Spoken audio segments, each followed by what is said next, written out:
گوجری زبان میں اپڈیٹ سنیے۔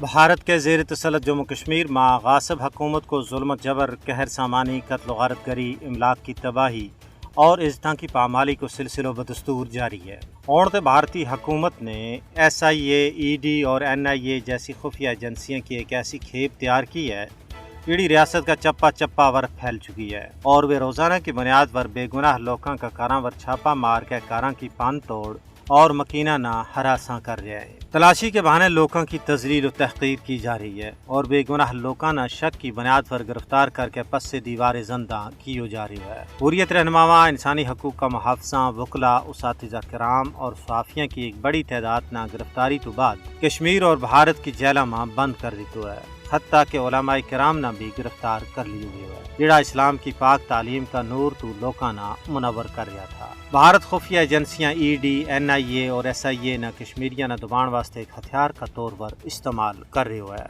وسطائی مودی حکومت عدلیہ نہ بھی کشمیری آزادی پسندہ نہ خوفزدہ کرنے واسطے استعمال کر رہی ہے۔ عدلیہ ور دباؤ کال کے انہاں تو من مانا فیصلہ کروایا جا رہا ہے۔ صحافت تے کشمیر میں جرم ہی بن گیا ہے۔ صحافیاں نہ خبراں کا حصول میں رکاوٹ تو علاوہ طرح طرح کا مصائب کو سامنے ہے۔ صحافیاں نہ جھوٹا مقدمات میں پھنسائے جا رہے ہیں۔ ان چھاپاں اور محاصروں کو مقصد ان لوگوں نہ ڈرانوں، دھمکانوں اور خوف زدہ کرنو ہے جڑا BJP کا غیر قانونی اقدامات کی مخالفت کریں۔ تجزیہ نگاراں کو کہنا ہے کہ ان تعدیبی حرباں کے نال آزادی پسندانہ خوف زدہ نہیں کی جا سکتو۔ کشمیری قوم شعوری طور پر اپنا کاز کے نال وابستہ ہے۔ وہ اپنا حق حاصل کرن تک کدے بھی چین نال نہیں بیٹھ سکتے۔ یہ ساری صورتحال انصاف پسند دنیا واسطے چشم کشا ہے۔